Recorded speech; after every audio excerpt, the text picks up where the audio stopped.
Hello everyone and welcome to chapter 7 for the Harry Potter readings in the Chamber of Secrets.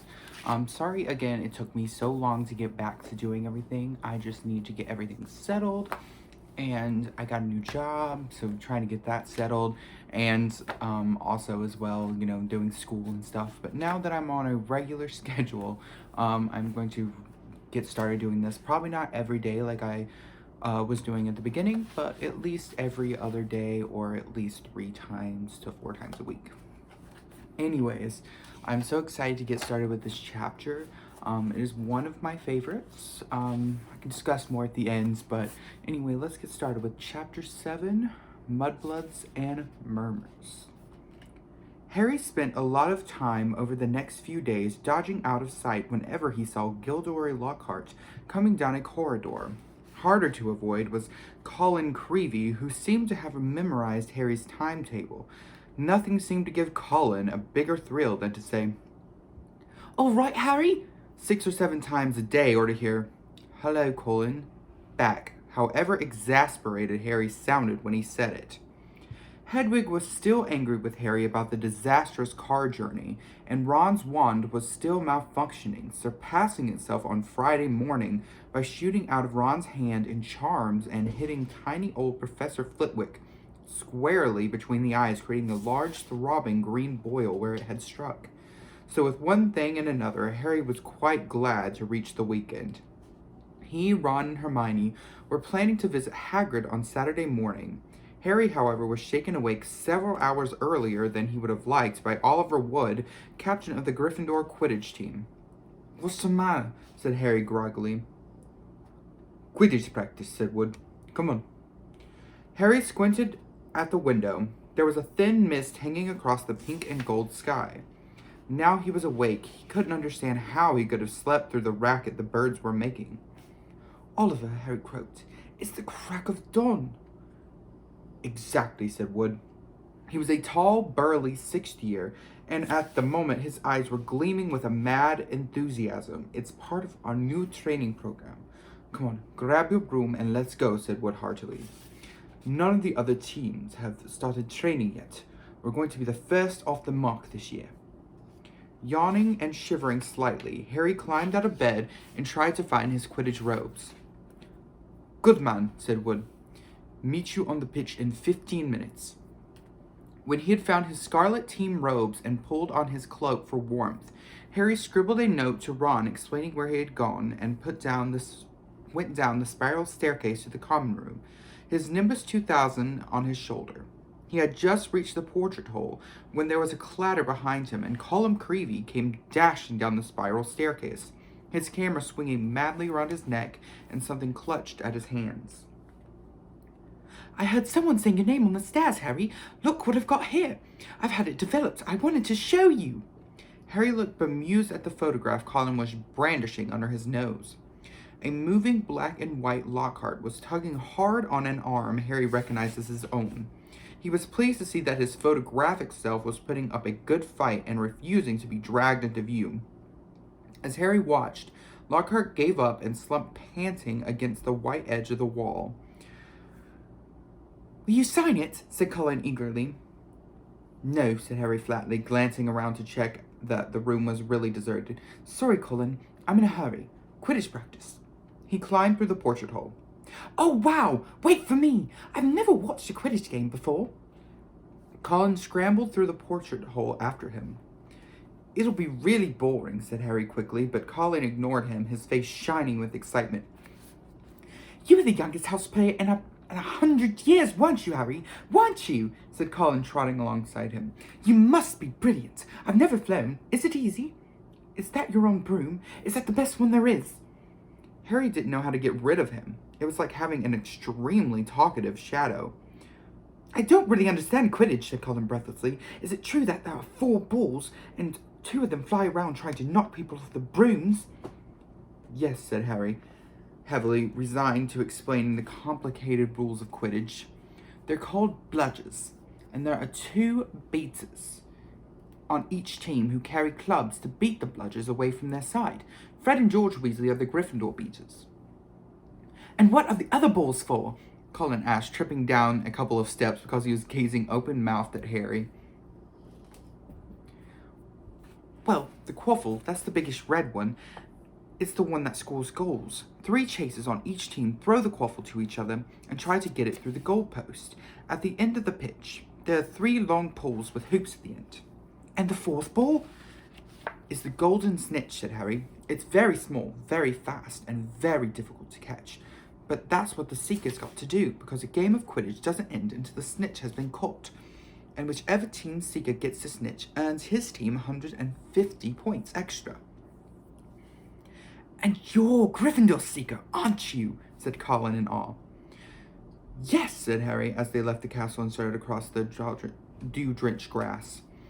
And there's a keeper too. He guards the goalpost, and that's really it. But Colin couldn't stop questioning Harry all the way down the sloping lawns to the Quidditch pitch, and Harry only shook him off when they reached the changing rooms. Colin called him in a piping voice, "I'll go and get a good seat, Harry," and hurried off to the stands. The rest of the Gryffindor team were already in the changing rooms. Wood was the only person who looked truly awake. Fred and George Weasley were sitting, puffy-eyed and tousley-haired, next to 4th-year Alyssa Spinnet, who seemed to be nodding off against the wall behind her. Her fellow chaser, Katie Bell and Angelina Johnson, were yawning side by side opposite them. "There you are, Harry. What kept you?"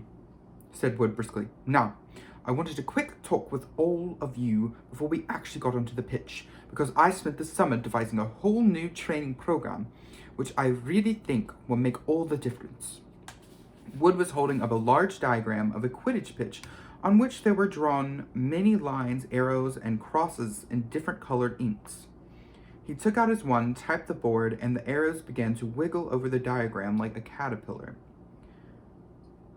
As Wood launched into a speech about his new tactics, Fred Weasley's head drooped right onto Alyssa Spinnet's shoulder, and he began to snore.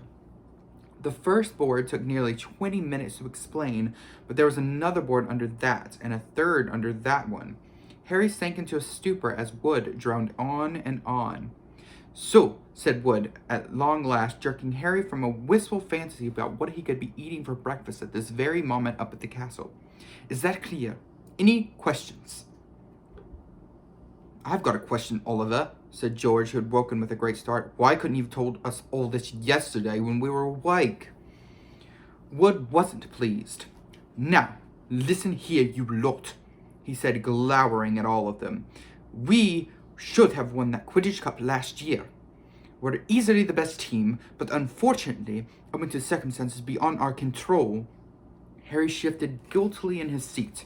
He had been unconscious in the hospital wing for the final match of the previous year, meaning that Gryffindor had been a player short and had suffered their worst defeat in 300 years. Wood took a moment to regain control of himself. Their last defeat was clearly still torturing him. "So, this year we train harder than ever before, okay? Let's go and put our new theories to practice," Wood shouted, seizing his broomstick and leading the way out of the changing room. Stiff-legged and still yawning, his team followed. They had been in the changing room so long that the sun was up properly now, although the remnants of mist hung over the grass in the stadium. As Harry walked onto the pitch, he saw Ron and Hermione sitting in the stands. "Aren't you finished yet?" Ron called incredulously. "Haven't even started," said Harry, looking jealously at the toast and marmalade Ron and Hermione had brought out of the Great Hall. "Wood's been teaching us new moves." He mounted his broomstick and kicked at the ground, soaring up into the air. The cool morning air whipped his face, waking him far more effectively than Wood's talk. It felt wonderful to be back on the Quidditch pitch. He soared around the stadium at full speed, racing Fred and George. "What's that funny clicking noise?" called George as they hurtled towards the corner. Harry looked into the stands. Colin was sitting in one of the highest seats, his camera raised, taking picture after picture, the sound strangely magnified in the deserted stadium. "Look this way, Harry! This way!" he cried shrilly. "Who's that?" said Fred. "No idea," Harry lied, putting on a spurt of speed that took him as far away as possible from Colin. "What's going on?" said Wood, frowning as he skimmed through the air towards them. "Why is that first year taking pictures? I don't like it. He could be a Slytherin spy trying to find out what our new training program. He's in Gryffindor, said Harry quickly. And the Slytherins don't need a spy, Oliver, said George. What makes you say that? Said Wood testily. Because they're here in person, said George, pointing. Several people in green robes were walking onto the pitch, broomsticks in their hands. I don't believe it, Wood hissed in outrage. I booked the pitch for today. We'll see about this. Wood shot towards the ground, landing rather harder than he meant to in his anger, staggering slightly as he dismounted. Harry, Fred, and George followed. Flint, Wood bellowed at the Slytherin captain. This is our practice time. We got up specially. You can clear off now. Marcus Flint was even larger than Wood. He had a look of a troll cunning on his face as he replied, Plenty of room for all of us, Wood. Angelina, Alyssa, and Katie had come over too. There were no girls on the Slytherin team, who stood shoulder to shoulder, facing the Gryffindors, leering to a man. But I booked the pitch, said Wood, positively spitting with rage. I booked it! Ah, said Flint, but I've got a special signed note here from Professor Snape. I, Professor S. Snape, give the Slytherin team permission to practice today on the Quidditch pitch, owing to need to train their new seeker.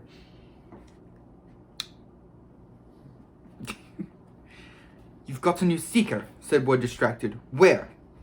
And from behind the 6 large figures before them came a 7th smaller boy, smirking all over his pale, pointed face. It was Draco Malfoy. Aren't you Lucius Malfoy's son? Said Fred, looking at Malfoy in dislike. Say hello to Storm. Thank you. Excuse me. So sorry. Funny you should mention Draco's father, said Flint, as the whole Slytherin team smiled still more broadly. Let's show you the generous gift he's made to the Slytherin team. All 7 of them held out their broomsticks, 7 highly polished brand new handles, and 7 sets of fine gold lettering spelled the words Nimbus 2001, gleamed under the Gryffindors' noses in the early morning sun. Very latest model, only came out last month, said Flint carelessly, flicking a speck of dust from the end of his own. I believe it outstrips the old 2000 series by a considerable amount. As for the old clean sweeps, he smiled nastily at Fred and George's, who were both clutching clean sweeps 5s. Sweeps the board with them. None of the Gryffindor team could think of anything to say for a moment. Malfoy was smirking so broadly that his cold eyes were reduced to slits. Oh, look, said Flint. A pitch invasion. Ron and Hermione were crossing the grass to see what was going on. What's happening? Said Ron. Why aren't you playing? And what's he doing here? He was looking at Malfoy, taking in his Slytherin Quidditch robes. I'm the new Slytherin seeker, Weasley, said Malfoy smugly. Everyone's been admiring the brooms my father bought from our team. Ron gaped open-mouthed at the 7 superb broomsticks in front of him. Good, aren't they? Said Malfoy smoothly. But perhaps the Gryffindor team will be able to raise some money, and get new brooms too. You could rifle those clean sweep 5s. I expect a museum would bid for them. The Slytherin team howled with laughter. At least no one on the Gryffindor team had to buy their way in, said Hermione sharply. They got in on pure talent. The smug look on Malfoy's face flickered. No one asked your opinion, you filthy little mudblood, he said. Harry knew at once that Malfoy had said something really bad because there was an instant uproar at his words. Flint had to dive in front of Malfoy to stop Fred and George jumping on him. Alyssa shrieked, How dare you! And Ron plunged his hand into his robes, pulled out his wand, yelling, You'll pay for that one, Malfoy! And pointed it furiously under Flint's arm at Malfoy's face. A loud bang echoed through the stadium, and a jet of green light shot out at the wrong end of Ron's wand, hitting him in the stomach and sending him reeling backwards into the grass. Ron! Ron! Are you all right? Squealed Hermione. Ron opened his mouth to speak, but no words came out. Instead, he gave an almighty belch, and several slugs dribbled out his mouth onto his lap. The Slytherin team were paralyzed with laughter. Flint was doubled up, hanging onto his broomstick for support. Malfoy was on all fours, banging the ground with his fist. The Gryffindors were gathered around Ron, who kept belching large, glistening slugs. Nobody seemed to want to touch him. "We'd better get him to Hagrid's. It's nearest," said Harry to Hermione, who nodded bravely, and the pair of them pulled Ron up by the arms. "What happened, Harry? What happened? Is he ill? But you can cure him, can't you?" said Colin, running down from his seat and was now dancing alongside them as they left the pitch. Ron gave a huge heave, and more slugs dribbled down his front. "Ooh," said Colin, fascinated and raising his camera. "Can you hold him still, Harry?" "Get out of the way, Colin," said Harry angrily. He and Hermione supported Ron out of the stadium and across the grounds to the edge of the forest. Nearly there, Ron," said Hermione as the gamekeeper's cabin came to view. "You'll be all right in a minute. Almost there." They were within 20 feet of Hagrid's house when the front door opened, but it wasn't Hagrid who emerged. Gilderoy Lockhart, wearing robes of palest mauve today, came striding out. "Quick, behind here!" Harry hissed, dragging Ron behind a nearby bush. Hermione followed, somewhat reluctantly. "It's a simple matter if you know what you're doing," Lockhart was saying loudly to Hagrid. "If you need help, you know where I am. I'll let you a copy of my book. I'm surprised you haven't already got one. I'll sign one tonight and send it over. Well, goodbye." And he strode away towards the castle. Harry waited until Lockhart was out of sight, then pulled Ron out of the bush and up to Hagrid's front door. They knocked urgently. Hagrid appeared at once and looking very grumpy, but his expression brightened when he saw who it was. "Been wondering when you lot come down to see me. Come in, come in. Thought you might have been Professor Lockhart back again." Harry and Hermione supported Ron over the threshold into the one-roomed cabin, which had an enormous bed in one corner, a fire crackling merrily in the other. Hagrid didn't seem perturbed by Ron's slug problem, which Harry hastily explained as he lowered Ron into a chair. "Better up than in," he said cheerfully, plucking a large copper basin in front of him. "Get 'em all up, Ron." "I don't think there's anything to do except wait for it to stop," said Hermione anxiously, watching Ron bend over the basin. "That's a difficult curse to work at the best of times, but with a broken wand—" Hagrid was bustling around making them tea. His boarhound Fang was slobbering all over Harry. "What did Lockhart want with you, Hagrid?" Harry asked, scratching Fang's ear. "Giving me advice on how to get kelpies out of a well," growled Hagrid, moving half-plucked roosters off his scrub table and setting down the teapot. "Like I don't know. And banging on about some banshee he banished. If one word of it was true, I'll eat my kettle." It was most unlike Hagrid to criticize a Hogwarts teacher, and Harry looked at him in surprise. Hermione, however, said in a voice somewhat higher than usual, "I think you're being a bit unfair. Professor Dumbledore obviously thought he was the best man for the job." "He was the only man for the job," said Hagrid, offering them a plate of treacle fudge while Ron coughed, squelching in his basin. "And I mean the only one. Getting very difficult to find a teacher for the dark arts job. People aren't too keen to take it on, see? They're starting to think it's jinxed. No one's lasted longer for a while now. So tell me," said Hagrid, jerking his head at Ron, "who is he trying to curse?" Malfoy called Hermione something. It must have been really bad because everyone went mad. "It was bad," said Ron hoarsely, emerging over the tabletop, looking pale and sweaty. "Malfoy called her a mudblood, Hagrid." Ron dived out of sight again as a fresh wave of slugs made their appearance. Hagrid looked outraged. "He didn't!" he growled at Hermione. "He did," she said. "But I don't know what it means. I could tell it was really rude, of course." "It's about the most insulting thing he could think of," gasped Ron, coming back up. "Mudblood's a really foul name for someone who is muggle-born. You know, non-magic parents. There are some wizards, like the Malfoy family, who think they're better than everyone else because they're what people call pure blood." He gave a small burp, and a single slug fell onto his outstretched hand. He threw it into the basin and continued. "I mean, the rest of us know it doesn't make a difference at all. Look at Neville Longbottom. He's pureblood, and he can hardly stand a cauldron up the right way. And they haven't invented our spell our Hermione can't do, said Hagrid proudly, making Hermione go a brilliant shade of magenta. It's a disgusting thing to call someone, said Ron, wiping his sweaty brow with a shaking hand. Dirty blood, see? Common blood. It's mad. Most wizards these days are half-blood anyway. If we hadn't married muggles, we'd have died out. He retched and ducked out of sight again.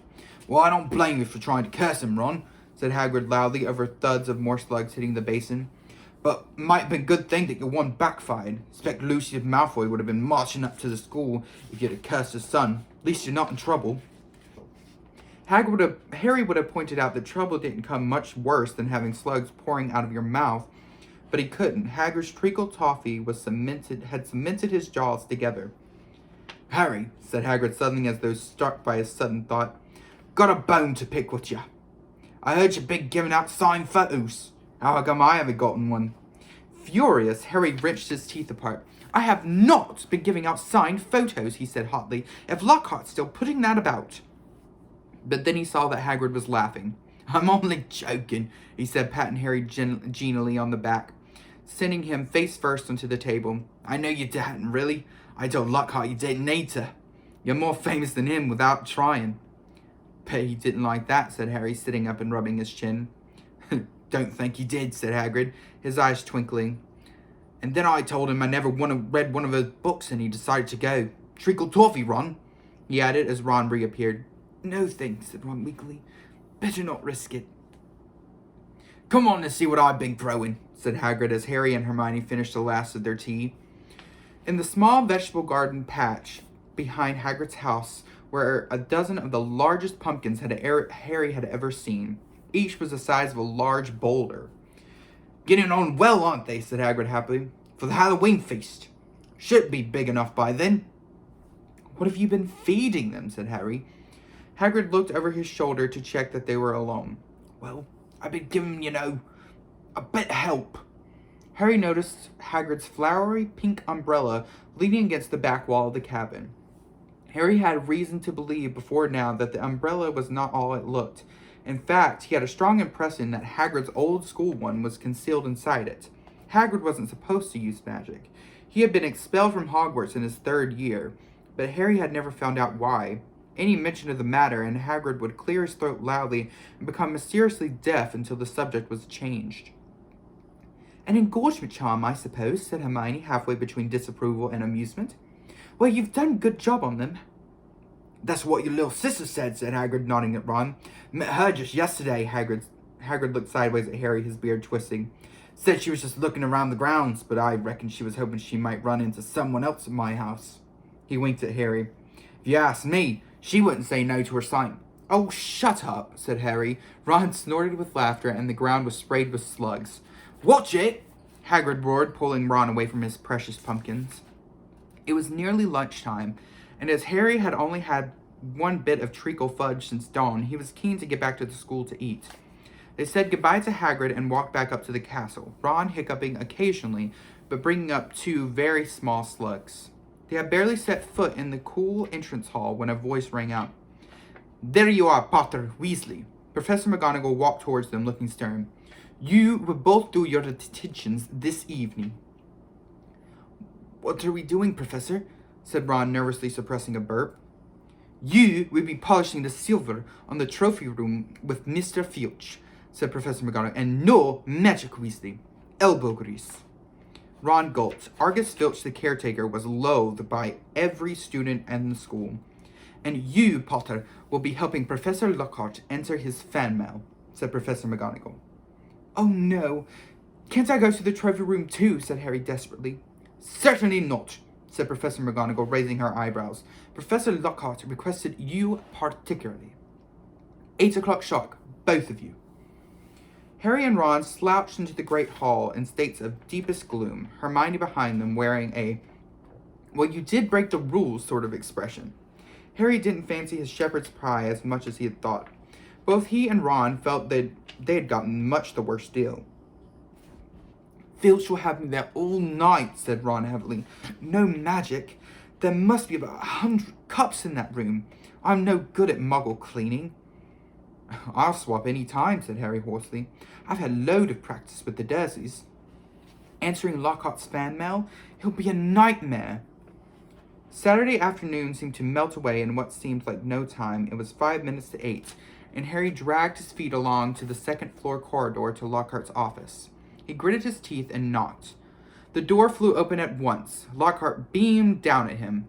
"Ah, there's the scallywag," he said. "Come in, Harry, come in."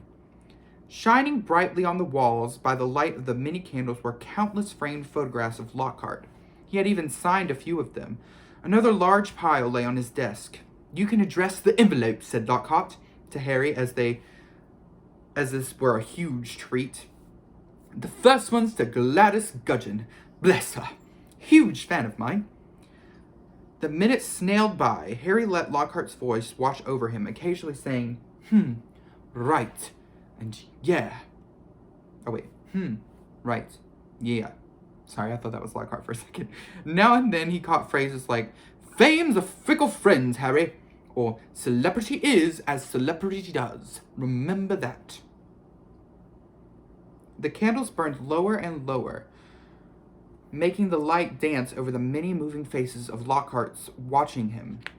Harry moved his aching hand over what felt like the thousands envelopes, writing out Veronica Smithley's address. It must be nearly time to leave, Harry thought miserably. Please let it be nearly time. And then he heard something. Something quite apart from the spitting of the dying candles and Lockhart's prattle about his fans. It was a voice. A voice to chill the bone marrow. A voice of breathtaking ice-cold venom. Come to me. Let me rip you. Let me tear you. Let me kill you. Harry gave a huge jump, and a large lilac blot appeared on Veronica Smithley's street. "What?" he said loudly. "No," said Lockhart. 6 solid months on the top of the bestseller list. Broke all records." "No," said Harry frantically. "That voice." "Sorry?" said Lockhart, looking puzzled. "What voice?" That voice that said... Didn't you hear it?" Lockhart was looking at Harry in high astonishment. "What are you talking about, Harry? Perhaps you're getting a little drowsy. Great Scott! Look at the time. We've been here nearly 4 hours. I'd never have believed it. The time's flown by, hasn't it?" Harry didn't answer. He was straining his ears to hear the voice again, but there was no sound now except for the Lockhart telling him he mustn't expect a treat like this every time he got detention. Feeling dazed, Harry left. It was so late that the Gryffindor common room was almost empty. Harry went straight up to the dormitory. Ron wasn't back yet. Harry pulled on his pajamas, got into bed, and waited. Half an hour later, Ron arrived, nursing his right arm and bringing a small smell of polish into the darkened room. "My muscles have all seized up," he groaned, sinking into his bed. 14 times he made me buff out that Quidditch cup before he was satisfied. And then I had another slug attack all over a special award for services at the school. It took ages to sift the slime down. How was it with Lockhart? Keeping his voice low so as not to wake Neville, Dean, and Seamus, Harry told Ron exactly what he had heard. "And Lockhart said he couldn't hear anything?" said Ron. Harry could see him frowning in the moonlight. "Do you think he was lying?" "But I don't get it. Even someone invisible had to open the door." "I know," said Harry, lying back on his four-poster and staring at the canopy above him. "I don't get it either." End of chapter. Alright, thank you guys for joining me with this chapter. I will read the next one tomorrow. Again, I'm sorry it took me so long to get the next chapter out, but I hope you guys enjoyed this chapter. It's one of my favorites because it's the first time we really get the internal struggle of the book as far as with blood purity in a very small dose, but this is where it's really introduced, and she does it brilliantly. Whatever you think about her, she does it brilliantly in this chapter. And anyhow, I just love it, and I hate how they gave Hermione the line in the movie rather than Ron, because they really messed up Ron's part in this whole chapter, really, and how important of a character he really was. Sorry, I was trapping my cats in. But yeah, he was such an important character in that scene, and he basically gets left out. First Hagrid takes half of his lines, and then Hermione knows what a mudblood is, which is a very odd choice since I guess she would have read about it, but I don't know if that would have been in. It's not kind of books that she would read.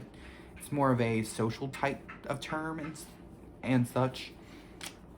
So I really hate that they took that away from Ron's character in the book and her in the movie. Hermione's my favorite character. I also think it dumbs down her character a bit as well, which I will try to get an essay out about why Hermione is my favorite character and why the movies did her a disservice, even though they kind of make her more important than she is, I think, in the book, or smarter really than what she is in the book. But anyhow, that is something to discuss later. Anyhow, I hope you guys enjoyed this chapter. Thank you so much for listening, and have a good one.